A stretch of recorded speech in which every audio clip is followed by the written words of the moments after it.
We're going into the Texas Open Meetings Act for a special called workshop meeting of the Commissioners Court of Hood County, Texas, which will be held Monday, May 28th. That's today at 10 o'clock. We ran a little over and it's now 10:24 in the Emergency Operations Center located at 401 Deputy Miller Drive, Granbury, Texas. At this meeting, what will happen is that we will discuss the current status of interlocal agreements between the cities in Hood County and the Commissioners Court of Hood County regarding extraterritorial jurisdiction, otherwise known as ETJs. No action will be taken at this workshop, as it will be an informational workshop only. So, who would like to start off with the interlocal agreements? I would, Judge. All right. So back in 2008, we executed agreements between city council of various cities in Hood County. I got started with the one between Granbury and the Commissioners Court. And in 2019, the legislature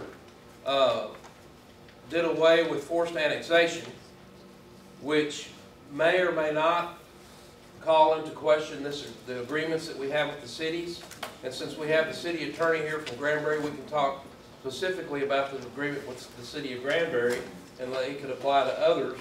But I just wanted to get this before the public and before the court for people out. If anyone in the public wanted to speak to this, I know that Mr. Kaufman has sent out an email kind of laying some things out. I know that Mr. Head's got some issues or some points to make. And really, I think the purpose of this meeting is just where are we now with the ETJ? And we may not want to change anything. I don't know. But I wanted to get it out here, let people, so we can discuss it and discuss the agreement that we have, what the relevance of the agreement is, and whether we need to tweak the agreement or leave the status quo.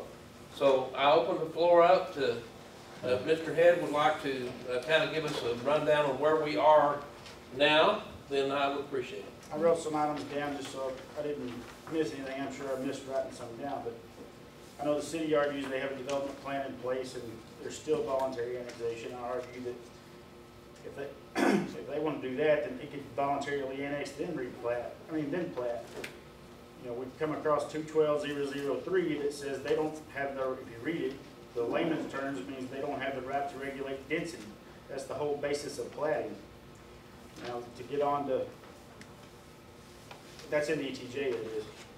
You know, to get on to what I'm reading, the agreement we currently have is not abided by. They have forced well permits throughout the city. Currently we have 10 since 2017 and they're in the packet that I gave you. They use the code of ordinances as a reason, but the date of their code of ordinances was wrote after the interlocal agreement. Their code of ordinances did not respect the interlocal agreement. They disregarded it completely. The sewer part of the agreement, there was a development in Acton that was in AMUD CCN. It was going to be on AMUD water. It was sized to the specifications of 1 acre lots that could have had septic. That got shot down because they were trying to force them on the city of Granbury sewer out of AMUD CCN, which would have violated the interlocal agreement. The moratorium itself violates the interlocal agreement because they don't have the say over the sewer. It says it in interlocal. They don't have permitting authority over the water or the sewer. Now, if you think about subdivisions that they're getting replatting fees off of, there's no development plan for that. They've been in ground since before the 80s. The existing developments that have county roads or private roads, the city will never annex and are served by water, in some cases sewer, the city has no say over. If the city has a variance for every single one of those things in an existing development when it comes to a replat. Now, if you have a replat in Indian Harbor, they're going to ask you for a variance not to upgrade that street. Well, technically, that street is its own lot that belongs to the HOA because it was conveyed by the owner to the HOA when it was turned into a subdivision. So they're making you ask for a variance and pay for a variance for somebody else's property. You can't convey title by plat. Sometimes platting is needed to clear up an encroachment, clear up overlapping title.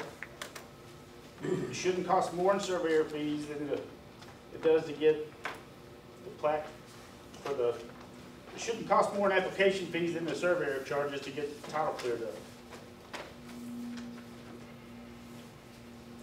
Now, if they're doing a subdivision that's in the county, who's getting a 2-year maintenance contract? When the city's done with it, they're done.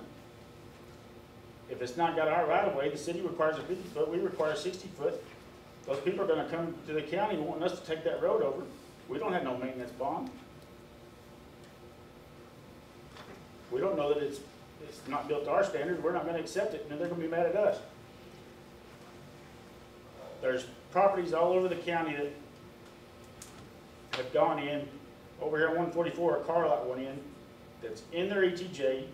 We took complaints on it many times. When we tell them the city's jurisdiction, they said the city told them to call us. So we get them chewed out for stuff that we have no control over because they have exclusive jurisdiction.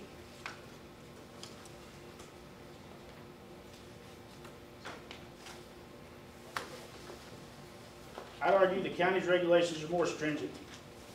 Our densities are based off of the watershed protection plan. We have the water quality district that we respect. They don't respect. They don't go by the water quality district. They don't go by the 1 acre standard for a septic. They don't have a 50. They have a 60. They don't have a 60 foot right away. They have a 50.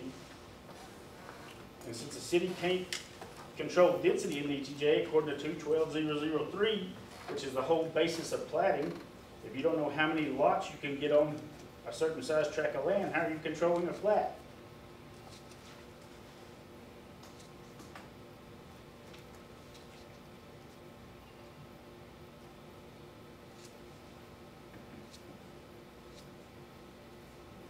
Pretty much, anybody have any questions about it? Well, I would like to throw something in on the, just trying to set up some law, and then we can open it up, and perhaps the city's attorney may have something to say. Mr. Mayor, we have people that may want to speak. Do they need to sign up to speak? Okay, so I will put this out there. In 1997, the AG came out with an opinion regarding ordinances in the ETJ. May a city apply its ordinances? And it says, as the Attorney General came to this conclusion, as a general rule, a city can exercise its powers only within its corporate limits unless its power is expressly or impliedly extended by the Texas Constitution or by statute to apply to areas outside the city. Extraterritorial power, ETJ, will be implied only when such power is reasonably incident to those powers expressly granted or is essential to the object and purposes of the city. So, in my opinion, based on the extending this a little further, since the legislature did away with forced annexation, I don't know of any object or purpose of the city that's essential with relation to the ETJ, A, and it says any fair, reasonable, or substantial doubt as to what the existence of such power will be resolved against the municipality. So if there's some gray area here, it's resolved against the municipality. So again, I think between Mr. Head, myself, you may, Mr. Sorrell, you may have some law you want to put out here, and then we can open it up after that. I'm going to make a comment first for the record. I've been talking with city council members and the mayor for over 8 months, telling them and discussing with them, revising this interlocal to the point of pulling all of the permits and things that they have control over within the ETJs back from them to the county Because right now, the people that live in the county that are within the ETJs are operating taxation without any representation. They do not get to vote, and they're having to pay to be able to do things on their own property. That's been a discussion point now for at least 8 months with 3 council members and the mayor. Okay.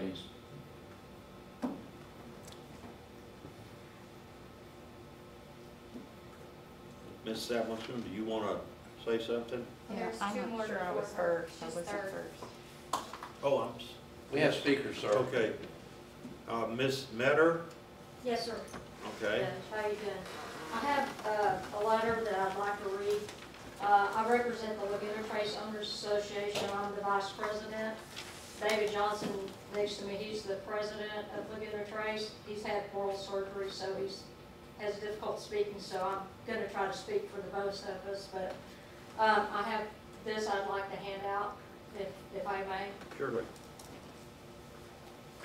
Do I need to stand or? Might Well, need to come up to one yeah, of these, so we can hear you.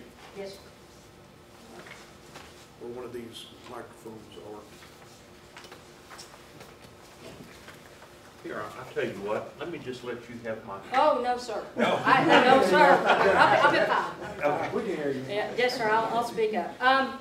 Well, my name is Doris Metter. Like I said, I'm Vice President of the Laguna Trace Homeowners Association. I've been in Granbury for 27 years now, in Precinct 4. I wish to make the Commissioners Court aware of a current issue that Laguna Trace faces and our experience with the city of Granbury and its ETJ.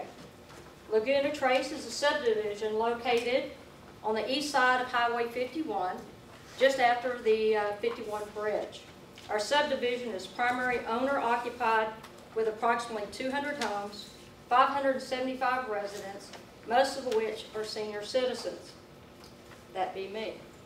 In the last 6 months, we became aware of the owner, Fred Fiazzi, aka the Tommy's Convenience Stores, of approximately 3.9 acres that faces Highway 51 to construct a gas station convenience store on this property, which is bordered of our 2 side streets of our private roads, which we own and maintain and pay for. And you'll see that when we started looking at this, we found out, which I didn't even know for 26 years, that we were in the ETJ. Mr. Fiazzi, Tommy's, is the clear owner of this property and certainly has the right to develop his property. However, Laguna Trace is highly concerned about some of the following that this impact of this particular gas station will bring to us. Number one, the use of our private roads for Tommy's commercial purposes. Even though he has constructed a driveway to access 51, his site plan clearly stated that he was intending on using our private roads. Thus us starting to contact Hood County Development. We talked to many people, TCEQ, and on and on and on. And then we also talked to the city about the ETJ. The roads are on 51, as you know already, are very congested.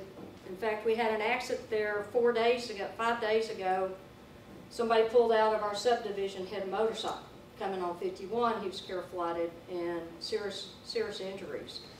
The main thing that we're really concerned about is the underground petroleum storage tanks that are going to have to be put into the ground that will be close to our drinking water well. As you know, that stuff leaches out or leaks or can contaminate the only drinking water well that we have for Laguna Trace. So with that background and understanding, you can understand our frustration. We've been working on this since October when we once found out he was going to start building again. He refused to communicate with us. We've sent him correspondence to tell him that he's not eligible to access our private roads. We have contacted, like the TCEQ, until he starts building or digging. They're really not involved. We went to the city. and talked to the head of development there, and she told us that there was nothing that they could do since it was already plotted. So they had no oversight. I said, you can't tell us. I said, if he decides to build a pig farm or a barn or something there, you can't stop that from happening, but it's in the ETJ, so you have no control. And she says, no, the only thing we really deal with is plotting. So there's no control by the city. When I talked to Mr. Clinthead, fantastic, we became fast friends, and we talked about it, and he says the only thing we have control over is septic and water wells. And I said, so that leaves us in limbo of who's controlling what's being built in the ETJ. Nobody. Nobody's oversight. The only oversight we can hope to have is Hood County. So what we're trying to do is ask the Commissioner's Court to do some negotiation and remove us from the ETJ and have somebody have control over the land. That's ridiculous. That's basically what that says. I kind of answered it. So When I was in the private sector, they did review site plans in the city, in the ETJ. I don't know what's changed, but they did. This Tommy's has been denied by the city council at a prior city council meeting. I think around 2000, because I did the site plan. we're just asking that somebody take control of this mess. I mean, this is ridiculous. And I'll tell you what, get online, look at Houston. You talk about ETJ messing in Houston. They're annexing everything and giving no services for it. What happens in Houston is going to come to eventually Granbury. We may not be here to see it, but your grandkids are. So I'm just saying, somebody's got to pay attention to this. And I've talked with Mr. Wilson a long time ago about this, and we were discussing it. And he said, I'm working on it. And then, you know, this Tommy's coming. We knew it was coming back. And why he started building back in 2000, David? He purchased the property in 2007. Yeah. And then he was going to build, and then I guess the economical crash, he decided not to. And plus, TxDOT wouldn't give him the right-of-way, I mean, the driveway easement off of 51. So then negotiations with us fell through back in the end. He just dropped it, and then all of a sudden he's coming back. And he's not stopped. He's trying to get financing right now, apparently. They hadn't pushed dirt yet. Only he's got access for the driveway off of 51. He's actually poured that and completed it. They lowered the speed limit and TxDOT didn't even want to permit. When we did the site development plan back in the early 2000s, the speed limit was 65 through there, so they wouldn't give a permit. He has a water tap too. Yes, and he's also tapped into our water system now, which is CSWR. Used to be privately owned by the developer Ike Thomas of Laguna Trace Inc. Water Systems, and he sold that about 2 years ago to CSWR or something like that up in Missouri. So, but it also, our water also goes to Chaparral Estates, and when Laguna Vista ran out of water, they actually drove a pipe up there and supplied water to Laguna Vista as well. So, we're just asking for some help. Do something.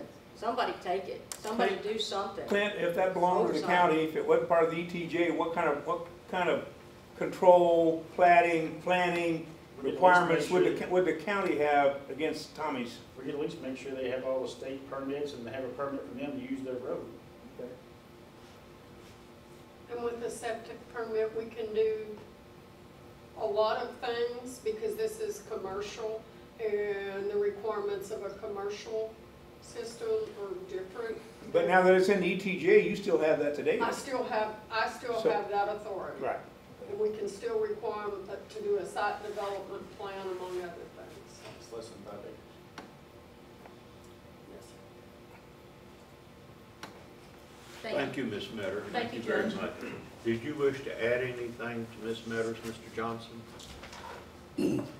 My only comment is that the ETJ agreement as it currently stands is broken and does not work. There's got to be a better way.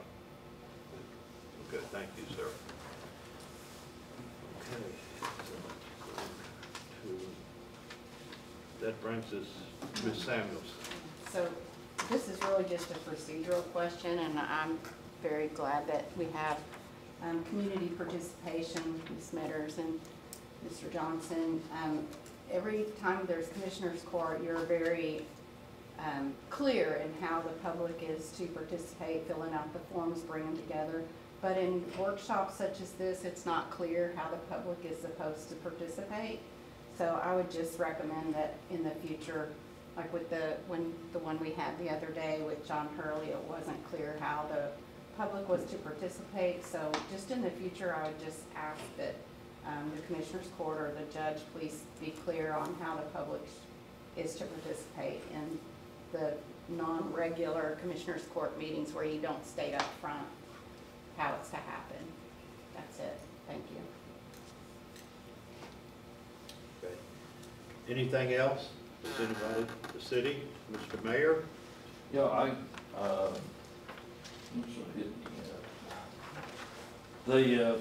first of all, I looked through this, the information that's come forth, and I hear your concerns, thank you.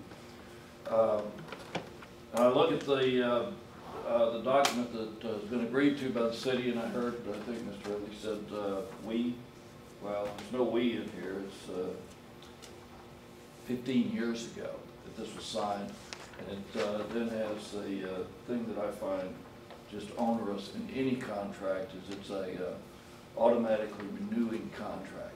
So here we are 15 years later.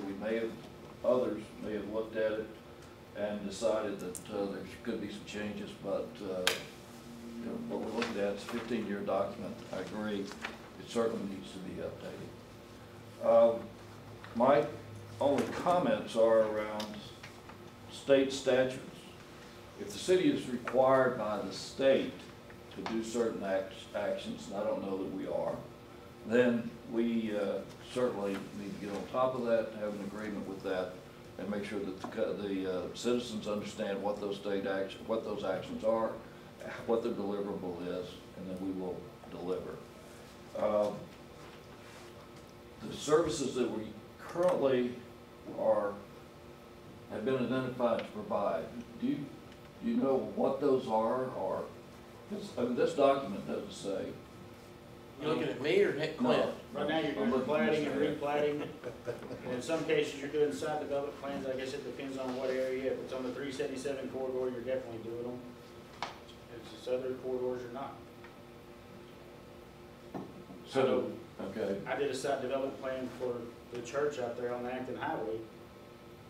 I had to go through the city. It's not in the city's city limits, but I had to do a site development plan for it when I was in the private sector, which they're now saying that they don't do. So there is no list that says the city will do this, and this, charge X, Y, and Z. No? Community development, they call community development, and community development tells them whether they do it or not. Clint, you always told us in the court that the city does everything in ETJ except water and sewer. That's pretty generic, and I'm not a lawyer, but that's what I've been told ever since. You're supposed to do well permits, and Yep. environmental health supposed to And do. everything else belongs to the city in ETJ except sewer and water. So that's what we've been told. Now, Jeremy, might ask a lawyer. We got two of them here. Is that true? You started the meeting really late, and I got to go. I'm not saying, there's not a statutory I requirement. got to go, but Well, I'll call for you to give you an excuse. I'll just say this before I head out, right? Okay. There's a lot of terms being thrown around here that are a little confused. Water and sewer could be somebody CCN. I think it's limited to well and septic, not water and sewer. That's one thing that keep throwing out there, and I'm like, it could be Monarch CC, it could be the city CC in there, so it could be governed by whoever CCN that is, or the well and septic issue, right? The septic issue. Chapter 212 actually expressly authorizes the city to require plats as long as there's an ordinance in place, which we have in place, to require plats. The ETJ, I keep hearing people talk about things like, let's just do away with it and make it go away. It's legislatively created. There's a statute that says there will be an ETJ. It's a buffer for the city, for the health, safety, and welfare, for growth, for future growth, so that the city can anticipate, at least in our case with our population, 1 mile out, so that we ensure as we grow, that infrastructure can be put in and that sort of thing. And so really, I think the bottom line here is not make the ETJ go away and water and sewer and all of that. It's the legislation from 2001 that requires the 1445, that amended 242 that said the city and the county will have an MOU in place and decide who's going to do what. Is the city going to do planning and their subdivision ordinance, whatever it may be, or is the city? The agreement that's in place says the city's going to do it with, of course, those two exceptions, septic and wet. If this is something that you want to change, I think it's on the agenda for the joint meeting, and it's something that can be discussed and worked through, and have the entirety of the Commissioners Court and City Council there to discuss these things, and have all the experts that be planners that deal with this on a daily basis, to be able to be there and have their input, and then come back together at a later date, put together what both sides consider to be an effective contract moving forward, or MOU moving forward for affecting who is going to have the oversight in the ETJ and how that's going to work out. This is my take on it. And I'm not speaking, I didn't come here today as a city attorney, I came here as a citizen, so not speaking on behalf of the council, just kind of laying out some of what I see from this is, whatever confusions are there, you just need to sit down around the table and work those out. You agree with that, Mr. Head? It needs to be done. It needs to be reworked. There are services that need to be See, delivered. the driver is, this has to be however both parties understand, back up. Either party to this agreement may terminate this agreement at the end of any term without cause by notifying the other party not later than 45 days. Okay, 45 days is basically May 1. I mean, that's where we're at. To avoid arbitration, we gotta have an agreement until legislation changes that. That's right. And I understand. So But it's a I'm saying that, severability issue this there. document that's in effect today, 45 days prior to June 17th. That's pretty much back, haven't done the actual count, but that's pretty much back to May 1. I have a draft of a new agreement that we can pass out at the intergovernmental meeting if you want. Yeah, and there's a template out there too that makes some tweaks. So we could certainly do that if the city's amenable to that on Wednesday. And we're still not taking any action on it. But I think based on Commissioner Wilson, based on Mr. Sorrell's comments, based on the mayor's comments, based on our guest comments from Laguna Trace, that at the very least, this agreement needs to be looked at and redone. It may not be but a paragraph, it may be, I know that the proposed agreement that Mr. Head has presented has some changes, and so... I have one more comment. The city goes by a 5-acre rule. They don't require plating for anything with 5 acres or less, and the county requires 10. So in ETJ, if somebody sold something that was 5.001 by meets and bounds, they don't have to plat. By county standards, it has to be platted. So there you go. Just a case in point. So I think it's good to get the conversation going. And you did hear that the city, the school board, and the county commissioner are going to meet again on Wednesday, correct, Ms. Meter? Now I am, thank you.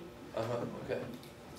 Well, Judge, what we can't have is a citizen in the county, which I am a citizen of the county, not knowing where to go and get needed and required services.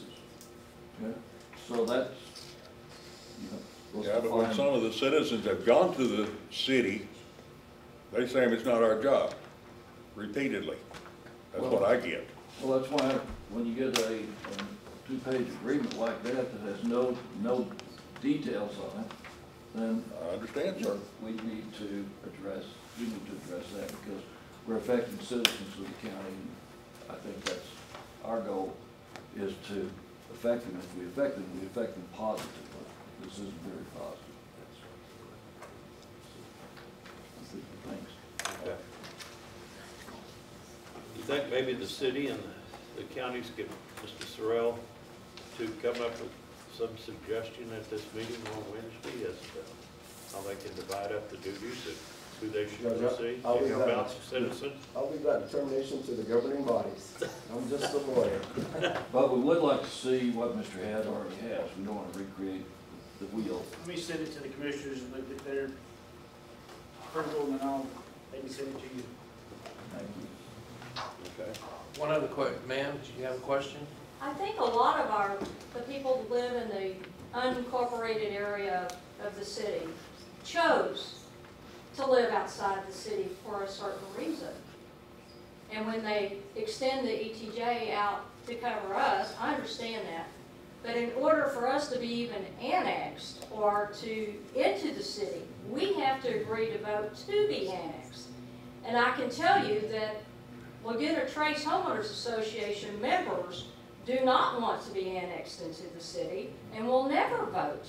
So we're just saying we don't want to be a part of the city. We don't pay city taxes. We don't get to vote to be who is mayor or any of the other votes. We get to vote who Hood County protects us. And so we're asking the commissioners to protect Hood County residents. That's all I'm asking. Okay, I'll be quiet. Thank you. Thank you. It again goes back to services and who provides the services and who's accountable for providing those services. I agree. Okay. I agree. Thank you. But you're not providing any services in the ETJ. I hear you. Yes, and they even acknowledged that your head of development, community development, acknowledged that they don't do anything. They have no control on what is being built in the ETJ, is what she said to me. And I was shocked. That's why I you am too. clarify. Yeah, that's why we clarify. Yes. Okay. Okay, does anybody have anything else? May I? Yes, sir. My name is Chip Foster, City Council of Toller. This is Michelle Burdette. She's the City Secretary of Toller. I want everyone here to know that we don't really have anything great to say, but we're very interested in what's going on. We're listening with our ears wide open because these are things that we are presently dealing with in the City of Toller. And so this is not just a City of Granbury thing. Everything's been focused to the City of Granbury. We are highly interested in this because we have dealt with this just recently with a proposed RV park that is in our ETJ that we've had to turn back over to the county and let them have the jurisdiction. So this, I would like the Commissioners Court and the county to know that we're interested in this too. We need to know what's going on, and if it sounds like there's a lot of clarification that needs to be made in this interlocal agreement. And for the City of Toller, let's get this done. Let's make the clarifications that are necessary so that in your ETJ, y'all know what direction you're going to work, and in our ETJ, we'll know the same also. And it's my understanding, y'all have had several subdivisions that are gonna be serviced by septic systems, parts of them? No, that has been put on hold. Well, that are outside the city limits that haven't been annexed at this time. We don't have the services in Toller right now to even begin to try to do that, so we would like to rely on the county to continue to do that. They're not the city limits. I think it's important as well for us to all be on the same page. Even though we may be different cities and different portions of the county, if citizens ask us a question and we say, no, you're not in our ETJ, you're in big counties, we can all give advice confidently, knowing that we're all leading everybody in the right direction. Because the biggest problem is if we speak with one mouth and then you speak with another, it creates confusion for the homeowner, for the property owner, and then it makes both of us look bad because we're not speaking the same thing. And who do you listen to? And who do you listen to? Well, I've taken a look at these agreements and with each city, correct me if I'm wrong, Mr. Head, They're all the same. So as far as the language between the two. I'm just saying, there seems to be some confusion about who does what and how they do what. There still is, obviously. And we need to, I would hope that we can clarify that and create a new interlocal agreement and move forward so that it's clear what the county is responsible for, what we're responsible for, and how that works together when we interact with our ETJs. We can stop the staff shopping like with that RV park. Because they're gonna go with the person that tells them what they wanna hear, and that makes us all, y'all or us or whomever. So correct me if I'm wrong, an ETJ is simply a boundary line, right? From one part to the Buffer next. zone. Okay. So what we're really talking about is a menu of services.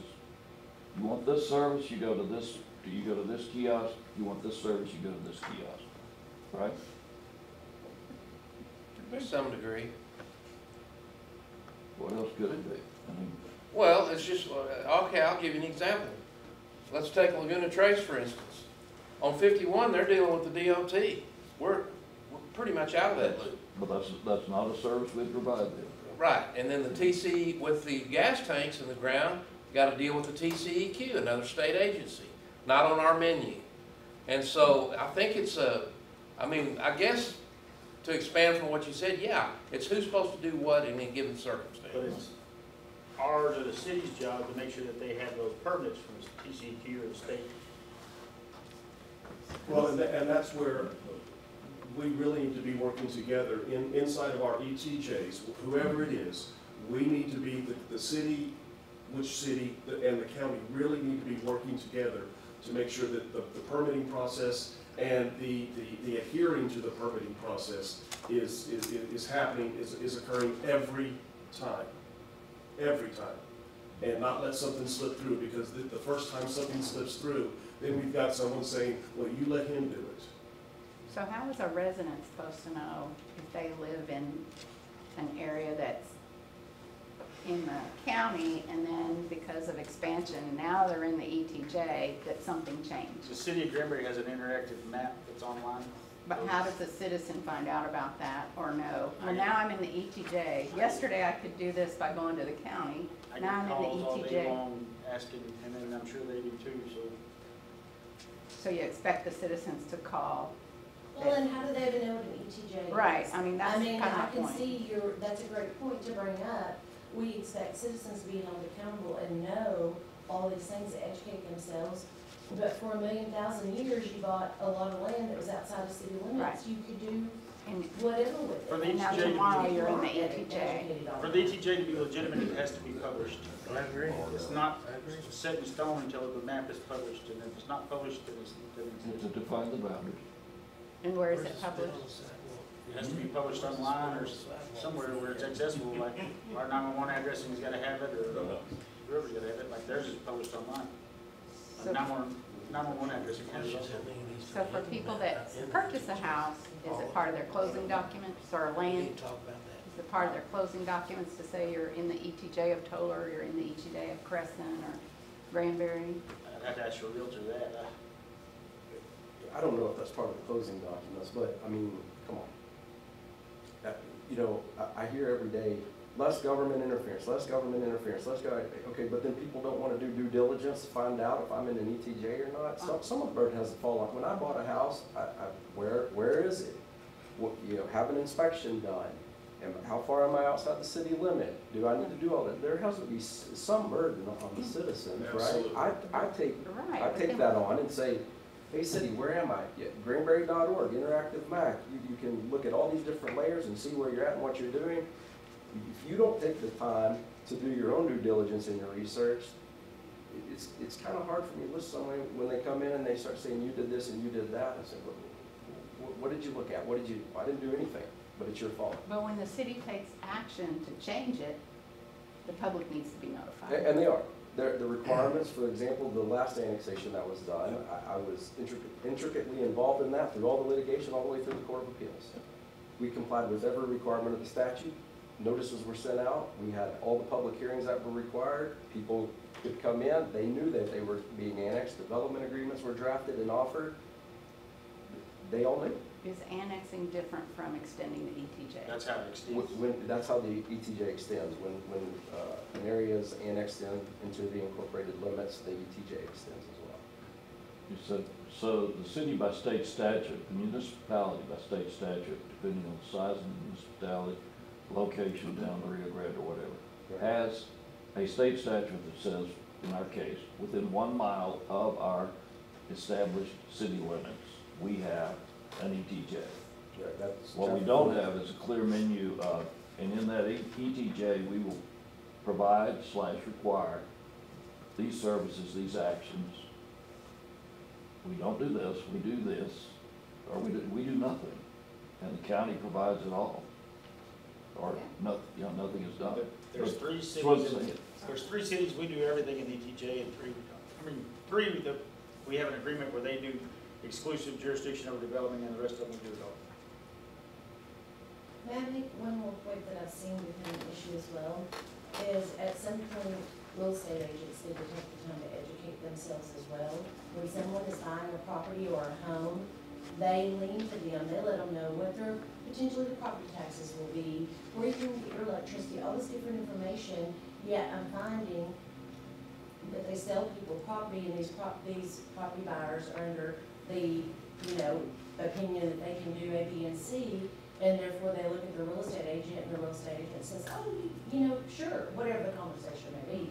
And then once they buy this property, they go to the county or the cities, and they go, oh, we're in your ETJ, can we do this? Actually, you didn't even plat that correctly, and you didn't do this, and the real estate agent's recourse, and I'm not bashing them, I've lots of very good friends that are small real estate agents, but they don't educate themselves to the point that they go, oh, I didn't know that we had to do that. Well, that's not an excuse in my job, it's not an excuse in your jobs, I'm sure, so at some point that has to be made clear as well.